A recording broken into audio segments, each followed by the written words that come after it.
누가복음 11장 37에서 54절 말씀입니다. 예수께서 말씀하실 때에 한 바리새인이 자기와 함께 점심 잡수시기를 청함으로 들어가 앉으셨더니 잡수시기 전에 손 씻지 아니하심을 그 바리새인이 보고 이상히 여기는지라. 주께서 이르시되 너희 바리새인은 지금 잔과 대접의 겉은 깨끗이 하나 너희 속에는 탐욕과 악독이 가득하도다. 어리석은 자들아, 겉을 만드신 이가 속도 만들지 아니하셨느냐. 그러나 그 안에 있는 것으로 구제하라. 그리하면 모든 것이 너희에게 깨끗하리라. 화 있을진저 너희 바리새인이여, 너희가 박하와 운향과 모든 채소의 11조는 들이되 공의와 하나님께 대한 사랑은 버리는도다. 그러나 이것도 행하고 저것도 버리지 말아야 할지니라. 화 있을진저 너희 바리새인이여, 너희가 회당의 높은 자리와 시장에서 문안받는 것을 기뻐하는도다. 화 있을진저 너희여, 너희는 평토장한 무덤 같아서 그 위를 밟는 사람이 알지 못하느니라. 한 율법교사가 예수께 대답하여 이르되 선생님, 이렇게 말씀하시니 우리까지 모욕하심이니이다. 이르시되 화 있을진저 또 너희 율법 교사여, 지기 어려운 짐을 사람에게 지우고 너희는 한 손가락도 이 짐에 대지 않는도다. 화 있을진저 너희는 선지자들의 무덤을 만드는도다. 그들을 죽인 자도 너희 조상들이로다. 이와 같이 그들은 죽이고 너희는 무덤을 만드니 너희가 너희 조상의 행한 일에 증인이 되어 옳게 여기는도다. 그러므로 하나님의 지혜가 일렀으되 내가 선지자와 사도들을 그들에게 보내리니 그 중에서 더러는 죽이며 또 박해하리라 하였느니라. 창세 이후로 흘린 모든 선지자의 피를 이 세대가 담당하되 곧 아벨의 피로부터 제단과 성전 사이에서 죽임을 당한 사가랴의 피까지 하리라. 내가 너희에게 이르노니 과연 이 세대가 담당하리라. 화 있을진저 너희 율법 교사여, 너희가 지식의 열쇠를 가져가서 너희도 들어가지 않고 또 들어가고자 하는 자도 막았느니라 하시니라. 거기서 나오실 때에 서기관과 바리새인들이 거세게 달려들어 여러 가지 일을 따져 묻고 그 입에서 나오는 말을 책잡고자 하여 노리고 있더라. 사랑하는 형제 여러분, 4월 15일 목요일 저녁 묵상에 오신 것을 환영합니다. 오늘 예수님의 행적을 맥락 무관하게 본다면 예수님의 성품이 정말 이상해 보일 것입니다. 37절에 한 바리새인이 초청으로 점심 대접을 받으셨는데 그 바리새인이 그저 마음속으로 잡수시기 전에 손 씻지 않는 것이 이상하다 이렇게 생각한 것을 가지고 6번이나 화 있을진저를 말하며 저주를 퍼부을 수가 있나요? 맥락이 안 보이면 바로 그런 의문을 품게 됩니다. 하지만 이 일은 누가복음 11장 안에서, 이 짧은 맥락 안에서만 해도 바리새인들의 악의적인 흉계를 타파하시면서 그동안 쌓이고 쌓인 바리새인들의 거짓에 대해 심판선언을 하시는 것임을 알 수가 있습니다. 바로 14, 15, 16절과 37절과 53, 54절만 보아도 어느 정도 맥락이 보입니다. 먼저 14, 15, 16절을 보시면요. 말 못하게 하는 귀신을 쫓아내셨는데 무리는 놀랍게 여겼고 바리새인들은 귀신의 왕 바알세불의 힘을 입어서 하는 거라고 비방을 하고 오히려 하늘로부터 오는 표적이라면 믿겠노라 어디 보여봐라 하는 식으로 예수님을 대중 앞에서 모욕했습니다. 그래서 예수님은 진리에 근거해서 예수님이 지금 마귀의 힘 입는 것이 아니라 마귀를 이기고 있는 것임을 나타내시고 표적은 요나의 표적처럼 바로 3일 땅 속에 있다가 부활할 것을 예언 표적으로 주셨죠. 그리고 속에 있는 빛, 영혼의 빛이 어두우면 바로 온몸이 어둡다. 즉 밝은 실천 행실로 나오지 않는 것이라고 하셨죠. 바리새인들의 비방의 말로써 그들의 영혼이 얼마나 어두운지 알 수 있는 것이죠. 그래서 그 말씀을 하실 때에 바로 37절에 보면 예수께서 말씀하실 때에 그 말씀을 하실 때에 한 바리새인이 자기와 함께 점심 잡수시기를 청함으로 이 초청이 계략적인 초청인 것입니다. 그게 54절에 나타나죠. 54절에 그 입에서 나오는 말을 책잡고자 하여 노리고 있더라. 네. 초청은 바로 노림수였음을 아시면서도 예수님께서 들어가 앉으셨습니다. 네. 들어가 앉으셨는데 아니나 다를까 잡수시기 전에 손 씻지 않는 것에 대해서 그 바리새인이 보고 비방하는 마음을 가진 것입니다. 그 트집을 잡고자 하는 의도가 있었기 때문에 그런 거죠. 그래서 예수님께서 이것을 계기 삼아서 가르침을 주신 것이고요. 그래서 이 가르침에 대해서 바리새인들은 53절 거기서 나오실 때에 서기관과 바리새인들이 거세게 달려들어 여러 가지 일을 따지고 책잡을 것도 다 알고 계시면서 예수님은 저주를 하신 것입니다. 그들이 집단적 조직적으로 예수님을 대항할 때에 그리고 무리 앞에서 대립전선을 분명히 보이시는 것입니다. 이 대항이 보여야 무리의 눈에 분명하게 한 것이 보이는 것이죠. 대립전선을 분명히 보이심으로써 무리에게 명쾌한 가르침을 주실 수 있는 것입니다. 이것은 짧은 맥락만을 말씀드린 것이고요. 조금 긴 맥락으로 하자면 바리새인들과 서기관들은 세례 요한이 그리스도의 오심을 선언할 때부터 세례 요한조차도 배척함으로써 그리스도를 달갑지 않게 여겼습니다. 애초부터. 그것은 그들이 쥐고 있는 유대 종교 권력이 그들의 기득권이었기 때문입니다. 그리고 마침내는 자기들의 이익을 위하여 그리스도를 십자가에 못 박습니다. 더 긴 맥락으로 보자면 성경 전체가 그리스도를 증거하며 그리스도를 기다려 하나님 나라를 세워가는 역사이고 그 주체가 이스라엘 민족인데 이스라엘은 하나님의 특권을 누리려고만 했지 이스라엘의 기득권자들은요 그 특권을 누리려고만 했지 정작 그리스도를 기다리지도 않고 그리스도의 법을 지키지도 않고 배척함으로써 하나님께 버림받는 것입니다. 맥락이 길면 맥락을 놓쳐서 진실을 모르기 십상이죠. 예수님 앞에 있는 무리도 그럴 것입니다. 그래서 예수님께서 무리 앞에서 분명하게 바리새인과 서기관들의 잘못을 밝히 말씀하시고 저주를 선언하심으로써 밝혀주시는 것입니다. 39절 주께서 이르시되 너희 바리새인은 지금 잔과 대접의 겉은 깨끗이 하나 너희 속에는 탐욕과 악독이 가득하도다. 어리석은 자들아 겉을 만드시니가 속도 만들지 아니하셨느냐. 그러나 그 안에 있는 것으로 구제하라. 그리하면 모든 것이 너희에게 깨끗하리라. 잔과 대접 즉 그릇은 사람을 상징하는 것이고요. 바리새인들은 손 씻기를 일종의 율법으로 만들어서 반드시 지키지 않으면 안 될 일로 여기고 안 씻으면 정죄를 하기까지 과하게 했는데요. 이것은 그릇의 겉은 깨끗이 하나 속은 방치한 꼴과 같습니다. 바리새인들은 탐욕과 악독이 가득했기 때문이죠. 겉을 만드신 이가 속도 만들지 아니하셨느냐. 네. 영혼까지 지으신 하나님을 속일 수 없죠. 겉꾸밈으로 악한 것이 감춰지는 것이 아닙니다. 그 안에 있는 것으로 구제하라. 그리하면 깨끗하리라. 사람의 마음 그릇에는 그 사람이 귀히 여기는 것이 있습니다. 재물이든 지식이든 진리든 명예든 그 사람의 마음 그릇에 있는 귀중한 그것을 사용하여서 사람을 구제하는 데에 사용한다면 그 사람은 모든 것이 깨끗해질 것입니다. 재물을 사랑한다 할지라도 재물을 사용하여서 사람을 구제하는 데 사용한다면 그 사람은 깨끗해지는 것입니다. 하나님께서 그 겉면의 행실을 인도하시면서 그 속 사람을 깨끗이 재창조해 가시기 때문입니다.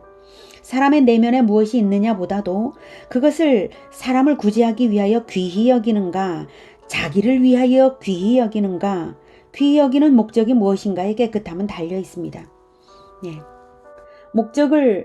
행동의 목적을 올바르게 세운다면 하나님께서 나의 영혼을 재창조하시는 것입니다. 영원한 나라에 들어가는 것은 오직 사람뿐이고 사람을 구하는 그것 외에는 그 어떤 가치도 영원하지 않기에 이 땅에 남기에 사람을 구원하는 것 외에는 마음 그릇에 쌓여서 아름다울 것이 세상에 그리 없습니다. 다 썩을 것이니까요. 사람만 천국에 들어가고 세상 모든 것은 아무리 영원해 보여도 다 썩습니다. 이어지는 화 있을진저 6번의 선언에는 바리새인들의 마음 그릇에는 하나님이 귀히 여기시는 사람 구원의 가치가 없고 이기적인 것들로만 가득 채웠기에 바리새인들이 추악하다는 것을 알 수 있게 합니다.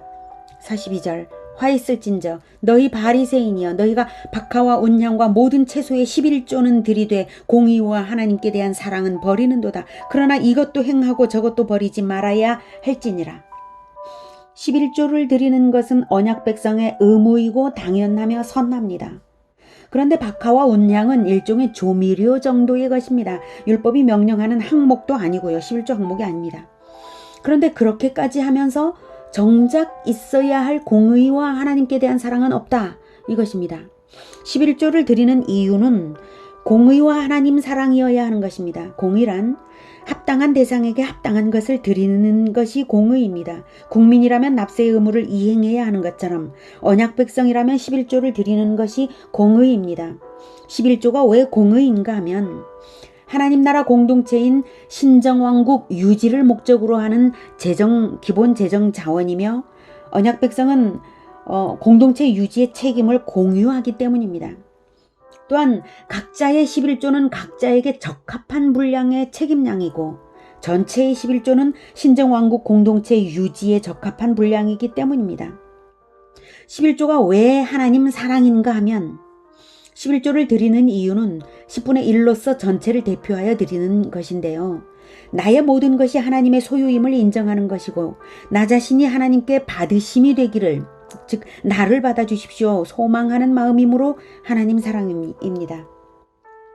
그리고 11조를 명령하신 내력을 볼 때에 출애굽 때에 애굽의 초태생을 다 죽이셨지만 이스라엘은 다 살리신 것이 유월절 어린 양 즉 하나님의 아들 그리스도의 죽음을 담보로 하는 구원이기 때문에 하나님의 은혜에 감사와 사랑을 드리지 않을 수가 없는 것입니다. 유월절 어린 양 그리스도의 피로 언약 백성이 된 것이니까. 그래서 언약 백성에 합당한 공의이고 사랑이고 감사인 것이 바로 11조입니다. 이스라엘의 구원이란 하나님의 언약 백성이 된 것이고 그 언약에 합당한 드림으로써 감사와 사랑을 잊지 않는 것인데요. 바리새인의 11조에는 하나님 사랑의 동기는 빠져버렸고 자기 사랑의 동기는 첨가된 형태입니다. 11조는 이처럼 공의와 사랑으로 드려야 하는 것입니다. 공의와 사랑은 십자가의 핵심 정신이기도 합니다. 바리새인은 11조의 정신은 잃고 엉뚱한 11조로서 자기 사랑을 하고 있는 것이죠. 43절 화 있을진저 너희 바리새인이여 너희가 회당의 높은 자리와 시장에서 문안받는 것을 기뻐하는도다. 회당의 높은 자리 종교적 명예욕이죠. 시장에서 문안받는 것 세상에서의 대중적 명예욕입니다. 44절 화 있을진저 너희여 너희는 평토장한 무덤 같아서 그 위를 밟는 사람이 알지 못하느니라.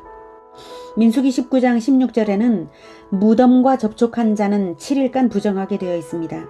주의해야 합니다. 접촉 그 자체를요. 그런데 무덤을 봉분이나 돌문 없이 평토장을 하면 주검이 은폐되어 있는 것과 같죠. 그러니 모르고 접촉해서 사람들을 부정하게 만들기 십상입니다. 게다가 평토장은 죄를 짓고 처형되는 등의 특별한 사유로 장례를 할 때에 동굴도 아니고 봉분도 없이 평토장을 했습니다. 예수님은 마치 내면이 썩은 시체처럼 더러워서 사람을 부지 중에 부정하게 만드는 점에서 바리새인을 평토장한 무덤에 비유하신 것입니다.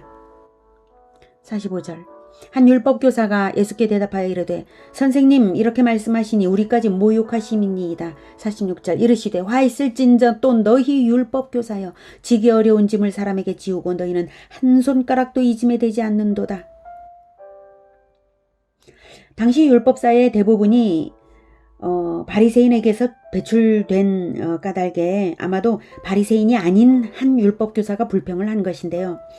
바리새인이든 아니든 율법교사들은 율법을 자의적으로 해석하여서 추가적으로 각종 까다로운 규범과 의식법을 만들어내었습니다. 그래서 백성 대중에게 짐 지우고 있었습니다. 그것이 613개 조항이나 되고 자기들은 교묘하게 피해 나갔습니다. 47, 48절. 화 있을진저 너희는 선지자들의 무덤을 만드는도다. 그들을 죽인 자도 너희 조상들이로다. 이와 같이 그들은 죽이고 너희는 무덤을 만드니 너희가 너희 조상의 행한 일에 증인이 되어 옳게 여기는도다. 선지자들의 무덤을 꾸밈으로써 자신들은 조상들과는 달리 선지자를 존경하는 것처럼 가장하려고 하지만 이미 그들은 세례 요한을 배척했고 이제 예수님까지 죽이려는 것에서 회개를 모르고 죄를 은닉하며 더욱 악한 것 아닙니까? 네. 증인이 되어서 옳게 여기는도다. 조상들의 증인이 되어서. 네. 자신들은 은닉하고자 했던 행동이 오히려 조상들의 행동과 본질이 똑같다는 거죠. 선지자가 전한 가르침을 무시한 것이 그리스도에 대한 배척으로 이미 나타나고 있죠. 자기들의 행위로서 자기들의 마음을 말하고 있는 것입니다. 49절. 그러므로 하나님의 지혜가 일렀으되 내가 선지자와 사도들을 그들에게 보내리니 그 중에서 더러는 죽이며 또 박해하리라 하였느니라. 하나님의 지혜, 성경 전체를 포괄적으로 의미하는 것이고요. 하나님께서 선지자들을 보내실 때에 선지자들이 박해를 당할 것도 함께 알려주시곤 하셨습니다. 박해 당할 건데 보내시는 거예요. 하나님은. 예수님도 제자들에게 박해를 겸하여 받는다고 미리 알리셨죠. 박해당할 것을 알고도 굳이 선지자들을 보내시는 것이 지혜인 이유가 뭘까요? 그것은 박해당하는 것이 하나님의 자비를 증명하는 것이며 박해당하는 것이 최후의 심판에서 하나님의 공의가 더욱 빛나게 될 것이고 박해당하는 것이 심판당하는 자의 변명의 여지를 결코 없게 하는 것이며 박해당하는 것이 회개하여 구원받은 자의 감사와 찬양과 충성은 더욱 드높을 것이기 때문입니다. 그래서 지혜입니다. 박해당하는 것이요. 50, 51절. 창세 이후로 흘린 모든 선지자의 피를 이 세대가 담당하되 곧 아벨의 피로부터 제단과 성전 사이에서 죽임을 당한 사가랴의 피까지 하리라. 내가 너희에게 이르노니 과연 이 세대가 담당하리라. 모든 선지자의 피를 이 세대가 담당하는 이유는 언약은 미래 세대까지 포괄적으로 해서 조상이 대표하여 받은 것이죠. 가르치고 배울 책임이 조상과 후손에게 있습니다. 전 세대의 교훈을 받지 않음으로써 죄의 책임은 늘어나는 것입니다. 전 세대가 잘못했어도 성경이 엄연히 있잖아요. 전 세대가 가르쳐주지 않았어도 성경이 엄연히 있습니다. 전 세대의 죄악과 저주의 고리를 끊는 것은 성경을 배움으로써 그리고 그것을 실천함으로써 되는 것인데 회개를 하지도 않았으니 조상이 죽인 선지자의 피까지 후손 세대가 담당하는 이 예수님의 선언, 판결에 원망할 여지도 변명할 여지도 전혀 없습니다. 역대 순교자의 모든 피의 탄원이 자신을 십자가에 못 박아 죽일 당대 유대인들의 머리 위에 임할 것을 예수님이 예언하셨는데요. 이것은 주후 70년 예루살렘 멸망으로 성취되었습니다. 52절. 화 있을진저 너희 율법 교사여 너희가 지식의 열쇠를 가져가서 너희도 들어가지 않고 또 들어가고자 하는 자도 막았느니라 하시니라. 율법을 해석하고 가르치는 위치를 장악한 자들이 자의적 해석으로 진리를 가려놓고서는 오히려 율법을 백성 통제의 수단으로 활용했습니다. 그래서 율법 교사들은 하늘문을 닫는 중범죄를 저질렀습니다. 53, 54절. 거기서 나오실 때에 서기관과 바리새인들이 거색에 달려들어 여러 가지 일을 따져묻고 그 입에서 나오는 말을 책잡고자 하여 노리고 있더라. 이런 책망을 받으면 회개는 못할지언정 차라리 부끄러워서 뺑소니라도 쳐야 하는 것인데 그들은 회개는커녕 횡포를 부렸습니다. 이로써 그들의 악한 애초의 의도가 분명히 나타났는데요. 바로 예수님의 입에서 나오는 말을 트집할 거리를 찾아내고자 했던 것입니다. 오늘은 저주받는 바리새인들을 보면서 타산지석을 삼아야 하겠습니다. 행동과 마음의 동기, 모든 행동과 모든 마음의 동기를 공의와 하나님 사랑에 두어야 하겠습니다. 공의와 하나님 사랑이 아닌 것이 있다면, 그런 것에 마음 두어지는 것이 있다면 사람 구원을 위하여 사용합시다. 마음의 동기를 이동하여서 다시 언약의 피를 힘입어서 새 사람을 입는 우리가 되기를 축복합니다. 기도하겠습니다. 하나님, 우리도 바리새인처럼 이기심과 악함과 탐욕과 어리석음과 어두움이 있습니다. 불쌍히 여겨주시고 이 모든 것을 회개하오니 우리를 다시 깨끗게 하여 주시고 밝게 하여 주시옵소서. 마음속에 있던 모든 이기적인 동기들을 버리겠습니다. 하나님 이외에 더 귀중히 여겼던 것들을 버리겠습니다. 자기를 사랑하는 동기와 근심과 탐심과 이 모든 것을 버리겠습니다. 오직 공의와 하나님 사랑으로 행하겠습니다.